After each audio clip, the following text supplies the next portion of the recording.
Hello, everyone. Terrence here with Hollywood Already Did It. And who knew Will Smith could have a big Willie weekend without actually having a movie released? But here we are. HBO Max has released the Fresh Prince of Bel Air special reunion, and I'm going to give you my thoughts and review right after the jump.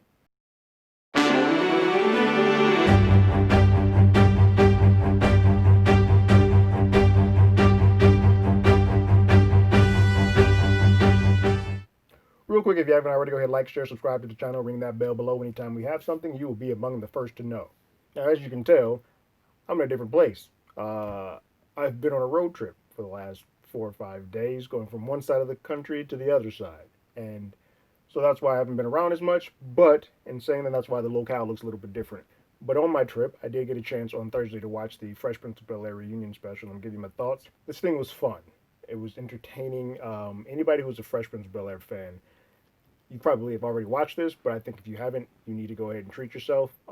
It is good to see what was for a lot of people one of the best sitcoms of all time, but one of the best for African Americans, one of the best black sitcoms, and a black family all together around just reminiscing. For those who don't know, the reunion is not a new episode. It is a sort of a roundtable with the cast discussing the ups, downs, the behind the scenes stuff of what happened during the making of this show, which is now 30 some odd years old. That feels, Jesus, that feels a long time ago.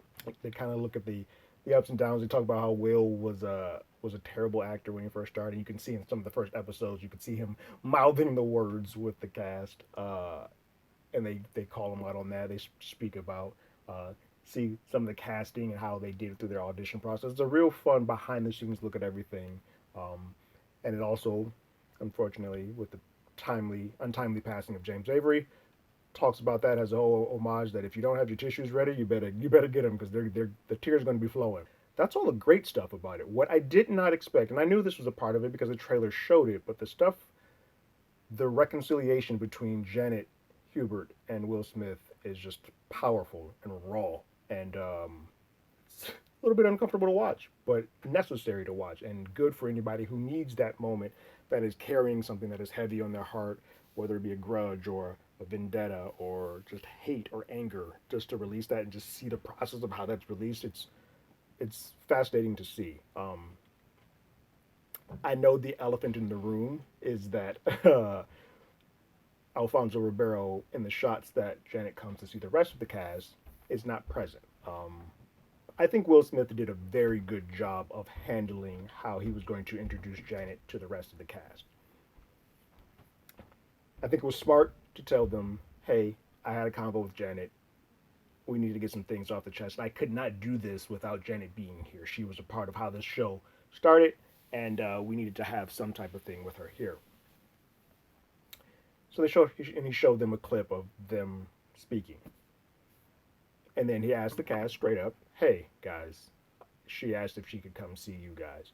And I wanted to give you that bridge. And he was mad enough to be like, hey, I'm not going to just bring this up onto you because this is something that I had to go through. I had to get to a healing point or a point to be able to have this conversation with her. I don't want to just force you into that. And so he asked him if it's okay. And it seemed like everybody was good with it. When you look at the shots and you look at the way everything is shot and how everything's done, Alfonso's not there.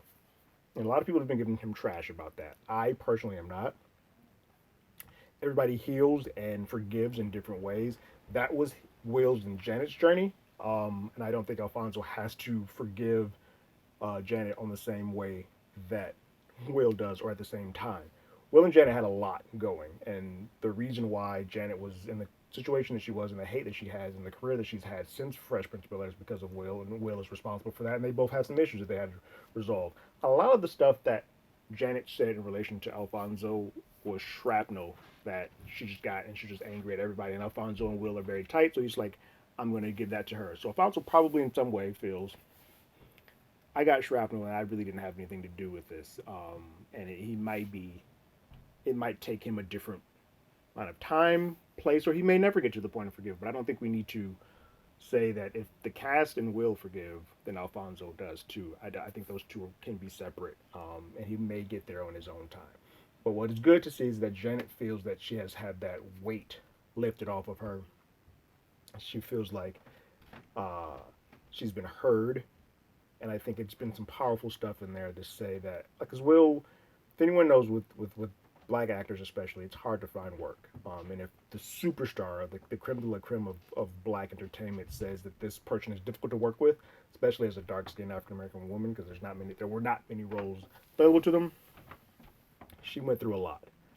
To know that there was abuse in her life, and Will was too young and too much in himself to know about it or to realize it.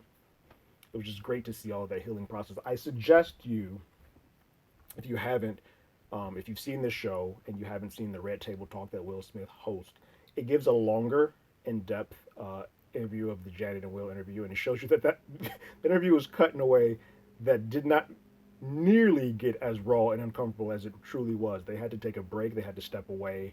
There was a lot on the table there for both of them, and I think we got the truncated version because that, while a part of Fresh Prince of Bel Air, that wasn't the main gist of that entire special. It was more about the cast, but it was a part of it.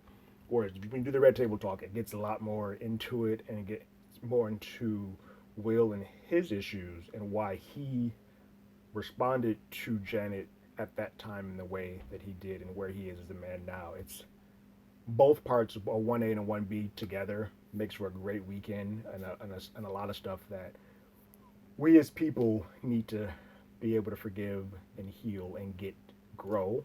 And I think this shows that uh, black men can do the work as well. I think that's great to see, and I'm glad that Janet now feels vindicated, relieved, and has gotten that anger off of her chest. And I hope, because he is a person who can do it, I hope that the promise that he makes to her about making sure that she's protected, and from this point on, I hope that allows Will to put her in some stuff or give her some work or put her in a position to to better herself through some new work. This is a great weekend. It's a great time to see all this stuff. It's great to kind of go back down memory lane. HBO Max also has the entire series on there as well, so it's fun to kind of watch the series, watch the reunion, and then kind of go back through and watch everything as it unfolded back in the 90s. That's my thoughts. If you haven't seen it, you should. You need to go watch that and the Red Table Talk, watch them both, and then let me know what you guys think. Go ahead and leave your comments in the comments below. If you haven't, you can follow us on Twitter at HollywoodADI. You can email us at HollywoodAlreadyDidIt at gmail.com. We also have a podcast with the same name that is on Google Podcasts, Spotify, Apple Podcasts, anywhere that plays podcasts. We're there. We haven't done one in a while because there really hasn't been that much new stuff to compare to, but we do have a sister podcast that has begun called You Can't Do That Anymore, which talks about all the classic films and like Back to the Future or Gone with the Wind or American Beauty, and discusses whether or not the things that those movies did back in the day can be done today. This last episode was about Tropic Thunder, and if anyone has seen that movie, you know that film has some things that are a little bit un-PC, if you will. But you can find that anywhere the podcast and everything is played. Like always, I got my ticket. You got yours.